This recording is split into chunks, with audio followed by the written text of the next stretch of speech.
What's up, Tim Moose here. Here is my Throwback 7. We're talking about the films that turns 10, 20, 30, and 40 this week. Alright, the film celebrating their 10th anniversary is the Adam Sandler video game film Pixels.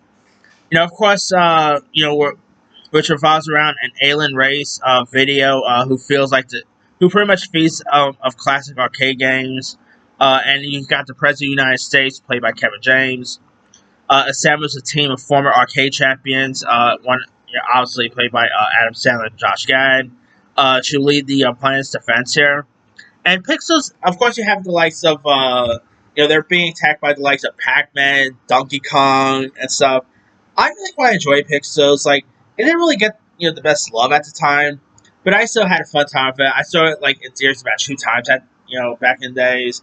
It is a really fun one, worth giving a go. Ashley Benson from Pretty Little Liars was also in this. You also had fun cameos by Serena Williams, Martha Stewart, and all. It is a really decent one, worth giving a go. Oh, and you also had Michelle Monaghan was also in this. Brian Cox. I mean, again, the movie did not really do so well at the box office at the time, but it is a lot of fun, worth giving a go. All right. Also turning 10 is Paper Towns. Paper Towns is, of course, based on the book by John Green, who also wrote the book for The Fault in Our Stars, which a year prior got turned into a film itself. And this one also stars Nat Wolff, who was also in Fault in Our Stars, as this teenager named Quincy Q. Jacobson, who, of course, whose childhood friend, played by Carl Delving, goes missing. And he tries to locate her and find her with his group of friends. Now this is also directed by Jake Schreier, who obviously just directed a little movie this past summer called Thunderbolts. Paper Towns is a really decent little film. I actually even prefer it over Fault in Our Stars, to be honest. Fault in Our Stars was okay; it was a good film too. But I think Paper Towns is the better movie. It's really a lot of fun to check out. Nat Wolff was great. Carl Delving. It's a really decent film, worth giving a go. Oh, you also have Justin Smith, and I also did the one scene where the group are singing the Pokemon theme song. It's also pretty funny because one of its stars, Justin Smith, will go on to star in Detective Pikachu. So, as a Pokemon fan, I always get a kick out of that one. Alright, there is also the Vatican Tapes, which is not so good, to be honest here. Where, of course, a girl who begins to have devastating effects on anyone close to her, and of course she's affected here. It's just not so good. I mean, a little forgettable, to be honest here. You got Michael Pena, John Monsoon.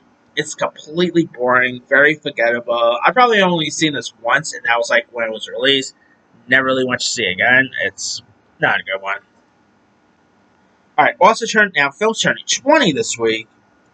We got the Bad News Bears remake. Now, it's not as good as the original Walter Matthau film, but it's actually a pretty decent one here. Of course, you have, it's pretty much let's say, Bad Santa. Billy Bob Thornton is in this, and he's just playing, his Bad Santa character. But, without the F-bombs, obviously, because it's PG-13. And he plays, a minor league baseball player, who, of course, coaches, a low league team. Bad News Bears, the remake, is a lot of fun to check out. Of course, directed by Richard Linklater. You have Greg Kinnear, Marshall Gay Harden. It is a really fun one, worth giving a go. Alright. Now, also turning 20 is The Island, which is the Michael Bay film, which I was not... I mean, The Island has its fans. I hate to say it, I'm not one of them. And this is actually, at the time, this was actually the first Michael Bay movie I truly disliked. Because obviously the Transformers sequels hadn't happened yet. I was not a fan of The Island. I prefer, obviously Armageddon, The Rock, the first Transformers. This is definitely on the top, bottom tier of Michael Bay movies, in my opinion. So, yeah, of course, you have Ewan McGregor, the aforementioned John Monsoon, Scarlett Johansson, but the movie itself didn't do anything for me. Alright. Also turning 20 is The March of the Penguins, which is the Penguin documentary narrated by Morgan Freeman. Really good film there. There's also The Devil's Rejects, which is a follow-up to, which of course is the follow-up to House of 10,000 Corpses, directed by Rob Zombie. Honestly, the last time we saw the Firefighter Gang was back in 2019, Street from Hell, which was also pretty good. And this one is completely gruesome, like even more gruesome than 10,000 Corpses here. Of course, you got Sherry Moon Zombie because it's a Rob Zombie movie, obviously. The always great Bill Moseley, Sid Haig, playing the members of the Firefighter family. The cinematography is pretty cool. I mean, you're not really supposed to sympathize with these characters at all because they are murderous characters. But this movie actually does make you a little sympathize with them a little more, and they actually really play the parts very well here. R.I.P. Sid Haig, he is a horror legend. All right. Also turning 20 is Hustle and Flow, starring Terrence Howard as a Memphis hustler and pimp who, of course, finds his inspiration to become a rapper. Now, of course, you had like Taraji P. Henson and Terrence Howard, years before Empire kicked off. Of course, you got the iconic song of "It's Hard Out Here for a Pimp." You have Anthony Anderson, as Queen Latifah once said, playing a big tough gangsta. Of course, you have Ludacris. I mean, Hustle Flow is just really terrific. I mean, it's not as good as, let's say, something like 8 Mile or anything, but it's still pretty good. Of course, 3 6 Mafia, who did the song "It's Hard Out Here for a Pimp," became the first rap group to actually win an Oscar, which I still remember because at the time, during the Oscars when it won, Martin Scorsese still haven't won his Oscar for The Departed at the time, and Jon Stewart was hosting that one year. And after 3 6 Mafia won, Jon Stewart made a funny joke saying, "In case you guys are keeping score at home, 3 6 Mafia, 1 Oscar, Martin Scorsese, 0. That's so funny one. But yeah, House of Flow is still a really good one. If you guys never seen it, highly recommend it. Alright. Oh boy, film's turning dirty. Okay. We got the movie Kids. Oh boy, I remember watching this one at a time when I kid you, I actually watched Kids when I was like a teen, like during my teen years, like my middle school years. Probably, should not been watching a type of film like this. But hey, it was on TV once, and I decided give it a go, and oh boy, yeah. Kids. This is one of the most controversial films of that era. If you guys don't know much about Kids, it was also the film that made breakout stars of Rosario Dawson, Chloe Sevigny, and all.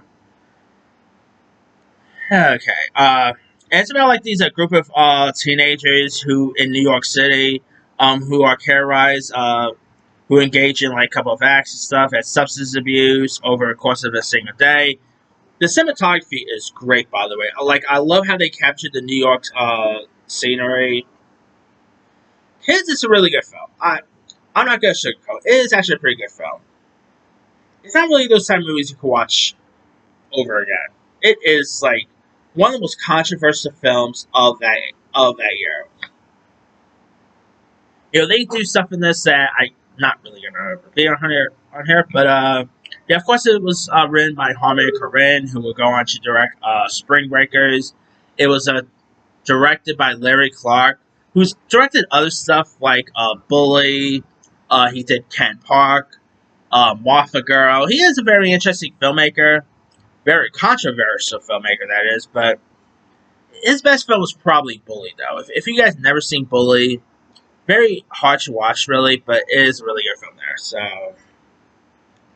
yeah, but if you guys never seen Kids, it is like very awkward watching nowadays, but it's still a pretty decent one. Worth giving a go. It is very awkward, but yeah.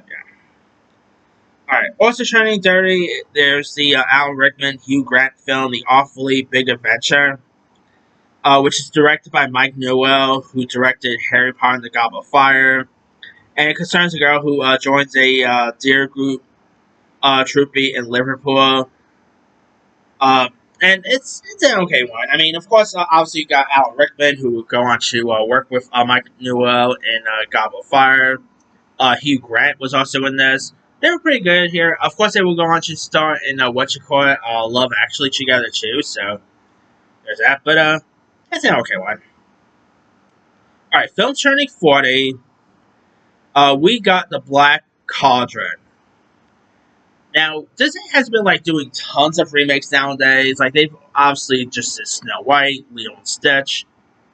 Where is the remake of the Black Cauldron?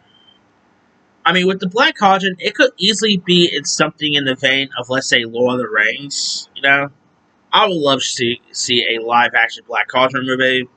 I feel like not many people really know the Black Cauldron. I mean, it's not as popular as, let's say, a Snow White. It's not as popular as, let's say, a Cinderella or anything like that. It is pretty much in the vein of something like Lord of the Rings, really.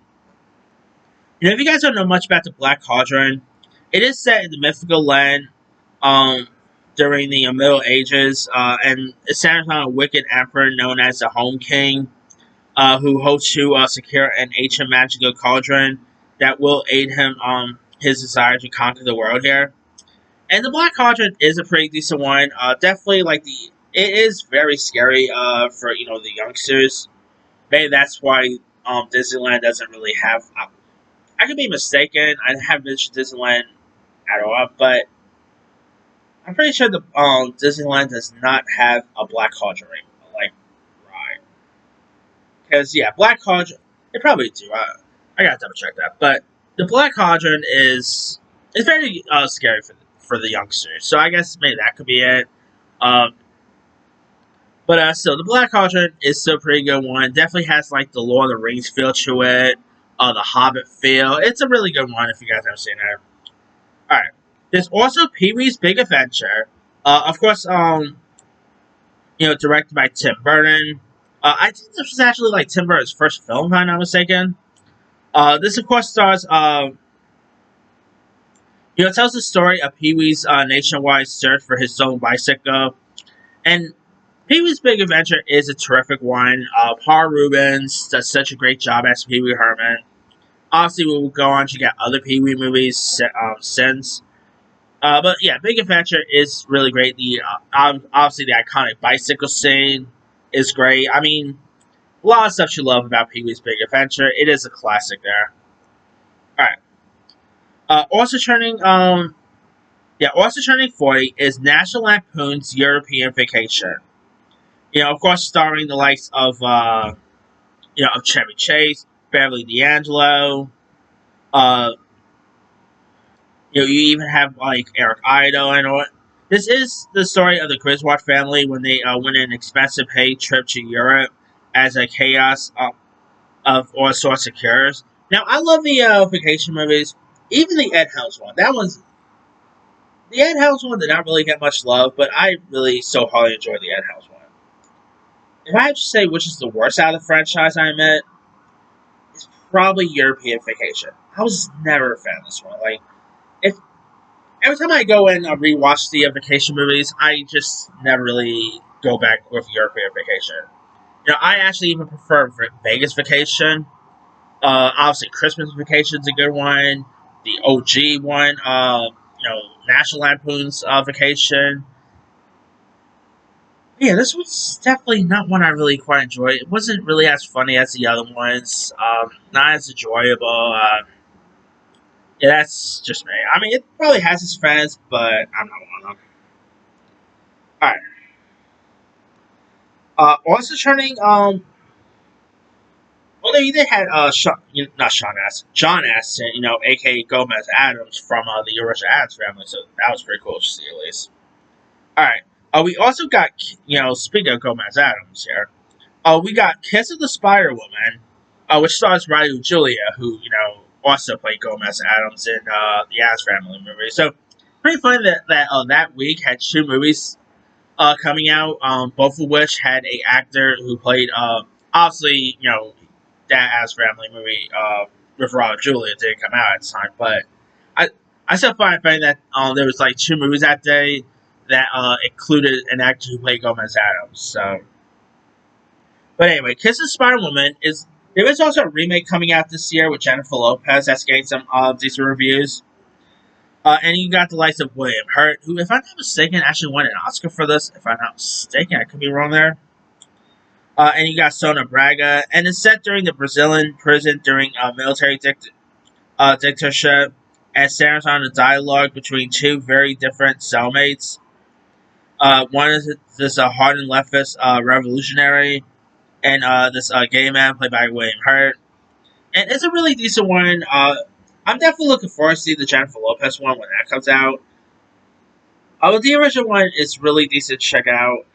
Based on the 1976 novel of the same name, it's a really decent one worth giving a go there. Of course, you got Sona Braga, who I believe in Jennifer Lopez is playing her character this year. So, all right. There's also the Heavenly Kid about this hip group. Guardian Angel is headed tasked of watching over a lonely high school kid. It's pretty much like a rom com. You have the likes of Lewis Smith, Jane Kaczmarek, who will go on to star in Malcolm and Mill.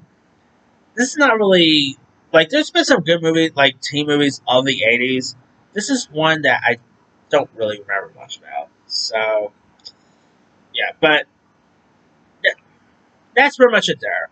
Uh, let me ask you guys, which of these films entertained you the most?